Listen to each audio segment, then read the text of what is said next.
بسم اللہ الرحمن الرحیم۔ ترجمہ آیت نمبر 99۔ افامنو، کیا پھر وہ امن میں ہے اللہ سے؟ کیا پھر وہ اللہ تعالیٰ کی تدبیر سے بے خوف ہیں؟ کس چیز سے بے خوف ہیں؟ مکر اللہ، اللہ کے مکر سے۔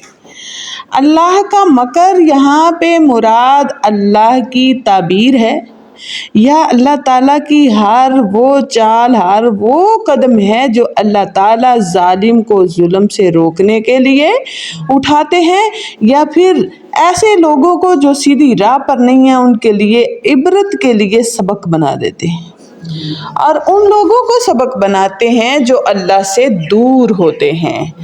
اللہ بتلاتے ہیں کہ میں چاہتا ہوں، تمہیں کہہ رہا ہوں جگہ جگہ پہ کہ مجھ سے ڈرو، تقوی اختیار کرو، میری بات مانو، تمہیں ماننی ہوگی، تم میرے سب بندے ہو۔ بندے کا مطلب جانتے ہو؟ آقا اور غلام والا سسٹم تھا نا پہلے اس جہان میں، تو جس نے غلام خریدا ہوتا تھا نا، وہ اسی کی خدمت ساری زندگی کرتا تھا، کہیں بھاگ کے نہیں جا سکتا تھا۔ اب وہ ایک خریدار ہے، تو یہ تو آقا وہ ہے جس نے ہمارے ایک ایک اعضاء کو بنایا ہے، ہمیں زندگی دی ہے، ہمیں روزی دی ہے، ہمیں سانس دی ہے، دماغ دیا ہے، دل دیا ہے، ہاتھ دیے ہیں، پاؤں دیے ہیں، سب کچھ نوازا، اور چاہا بھی سارا کچھ نہیں ہے۔ اللہ نے سب کچھ نہیں چاہا کہ میرے ہی غلام بن کر تم کچھ کھاؤ نہیں، پیو نہیں، اپنی لائف انجوائے نہ کرو۔ اللہ نے یہ تو نہیں کہا۔ اللہ بس اتنا چاہتے ہیں کہ میری مرضی سے جیو، انجوائے بھی کرو تو میری رضا پوچھ لیا کرو، خوشی بھی مناؤ تو میری رضا پوچھ لیا کرو، تم صبح اٹھو تو میری رضا پوچھ لیا کرو، رات کو سوتے ہو تو میرا پوچھ لیا کرو کہ میں کیسے چاہتا ہوں تم سو جاؤ۔ نمازیں پڑھو اس لیے کہ تم میرے ساتھ میٹنگ میں رہو، میرے ساتھ تعلق میں رہو، میرے ساتھ جڑے رہو۔ یعنی ایک طرح سے میں کہوں تو یہ اللہ کی محبت ہے۔ اللہ چاہتے ہیں کہ میرے بندے میرے ساتھ جڑے رہیں، حالانکہ اللہ کو ہماری عبادت کی تو ضرورت نہیں ہے، یہ ایک طرح کا ہمارا کانٹیکٹ ہے ہمارے رب کے ساتھ۔ جیسے ایک بڑا اپنی فیملی کو جوڑے رکھتا ہے، وہ کہتے ہیں کہ کھانا اکٹھا کھائیں، بیٹھیں، محبت بڑھتی ہے، یہ کریں وہ کریں، اصولاً ملتے جلتے رہیں، جتنا جتنا دور رہیں گے بندہ دور رہتا ہے۔ اسی طرح اللہ رب العزت نے اپنے اور اپنے بندوں کے درمیان اس پیارے سے رشتے کو قائم رکھنے کے لیے ملاقات کے موقع بنائے ہیں، بہانے بنائے ہیں کہ ہم جڑے رہیں۔ اور اللہ تعالیٰ اس لیے کہتے ہیں کہ میری پیروی کرو کہ تمہاری اس میں بھلائی ہے، یہ کائنات کی اصلاح ہے اس میں۔ آپ اپنی مرضی سے اگر سارے جینے لگ جاؤ گے تو دنیا میں فساد برپا ہو جائے گا۔ اللہ اصلاح چاہتے ہیں، اور اس سے سیانہ کوئی ہے نہیں، کوئی مدبر نہیں، کوئی سمجھدار نہیں، اور اللہ کے علاوہ کوئی نہیں جانتا کہ کل کیا ہوگا، یا ابھی یہ کر رہے ہیں تو اس کا نقصان کتنا بھاری ہونے والا ہے۔ یہ سب اللہ تعالیٰ ہی جانتے ہیں۔ کیوں بھلا؟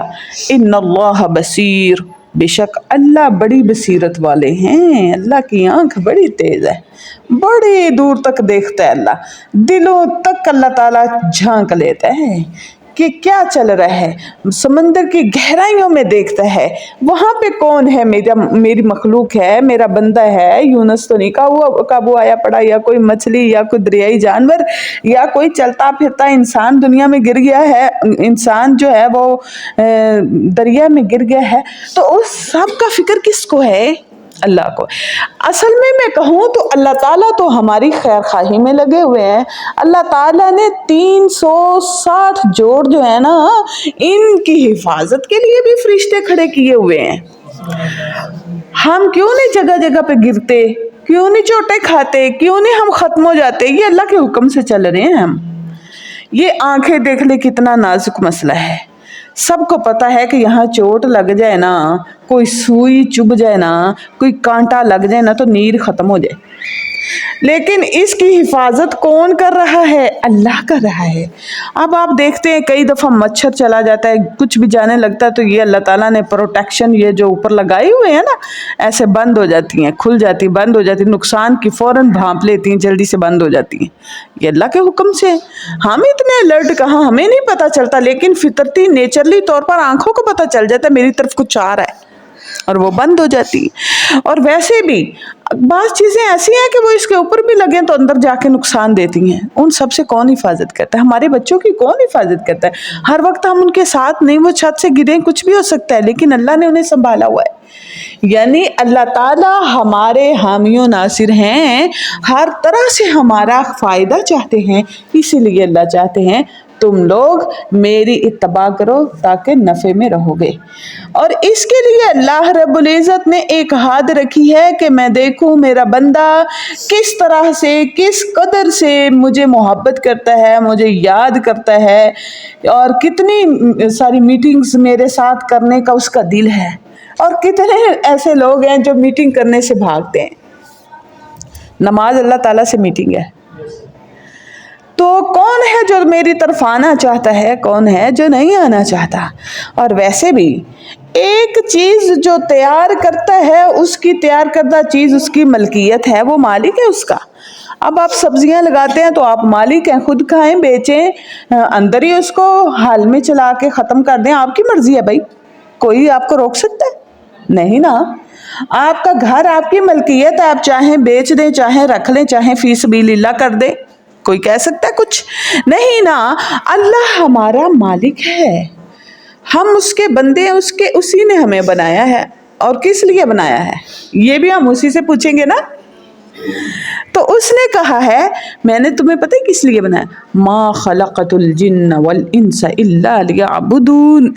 اے انسان اور جن کی جماعت سنو، میں نے تمہیں کس لیے پیدا کیا ہے؟ صرف اور صرف اپنی عبادت کے لیے۔ میری عبادت کرو گے تو سرخرو ہو جاؤ گے، اور وہ بھی دونوں جہانوں میں۔ سبحان اللہ۔ یہی اللہ رب العزت فرماتے ہیں کہ ایک اللہ کہہ رہے ہیں کہ میری اطاعت کرو، اور یہ لازمی ہے کیونکہ وہ ہمارا مالک ہے، اور یہ اس کی کرم نوازی ہے کہ ہم اطاعت کرتے ہیں تو وہ ہمیں انعام دیتا ہے۔ سخی ہے نا، نہ بھی دے تو ہم تو اس کے بھائی غلام ہیں، یہ اس کا حسن سلوک ہے اللہ کا کہ وہ اپنے، ہم مجبور ہیں، ہمارے پاس کوئی طاقت نہیں، اللہ طاقتور ہے، اگر وہ انعام نہیں بھی دیتا تو ہم کیسے چھین سکتے ہیں؟ یہ اللہ کی محبت ہے کہ وہ انعام میں جنت تک کا عطا کر دیتے ہیں۔ سبحان اللہ۔ دنیا سکون میں لے آتے ہیں، ہماری آخرت سکون میں لے آتے ہیں، یہ اللہ کی ذات ہے۔ اور پھر اللہ یہ کہتے ہیں کہ جو میری بات نہیں نہ مانتا، اس میں نقصان تو اس کا اپنا ہے نا، دوسرا نقصان یہ بھی ہے کہ اس نے اللہ کا ڈر نہیں رکھا، اور یہ پنش ہوگی۔ اس میں نے ایک ہمیں بھی یہ طریقہ بتلایا گیا ہے کہ بچوں کی تربیت کے اندر پیار بھی ہونا چاہیے، تھوڑی سی خفگی بھی، سختی بھی ہونی چاہیے، اور سختی اس قدر نہیں ہونی چاہیے کہ بچہ باغی ہو جائے، لیکن اتنی کو تو ہونی چاہیے کہ کم از کم اس کی تربیت ہم کر سکیں۔ ہر چیز کے لیے، برائی کو روکنے کے لیے ہمارے اندر تھوڑی سی سختی ہونی چاہیے، اسے روکنا، سختی کے ساتھ روکنا، یہ کوئی اسے کہہ لیں کہ یہ جو کہتے ہیں نا کہ مطلب کہ یہ کر رہے ہیں، بدمعاشی کر رہے ہیں، یا ایک دوسرے کو تکلیف دے رہے ہیں، یہ والی چیز نہیں ہے، یہ عاطف شائی نہیں ہے، بلکہ یہ اصلاح کا ایک قدم ہے جو کہ اٹھانا چاہیے۔ اور اللہ کے نبی صلی اللہ علیہ وسلم نے فرمایا ہے ایمان کی بہترین حالت ہے جب تم برائی کو دیکھو تو اسے ہاتھ سے روکو، ایک رکھو، منع کرو اسے، یہ ایمان کی اعلیٰ شاخ ہے۔ اور اگر ایسا نہیں کر سکتے ہو تو زبان سے روکو، زبان سے روکو، اگر وہ نہیں، آپ زبان سے بھی نہیں کہہ سکتے تو پھر دل سے برا جانو، یہ ایمان کی سب سے آخری کنڈیشن ہے۔ اب آپ بتائیں، آپ اعلیٰ مومن بننا چاہتے ہیں کہ اینڈ والے؟ وہی تو بات ہے، یہاں پہ حکمت کام آئے گی، حکمت سے بات کریں نا، ساری عقل ہم نے دنیا کے لیے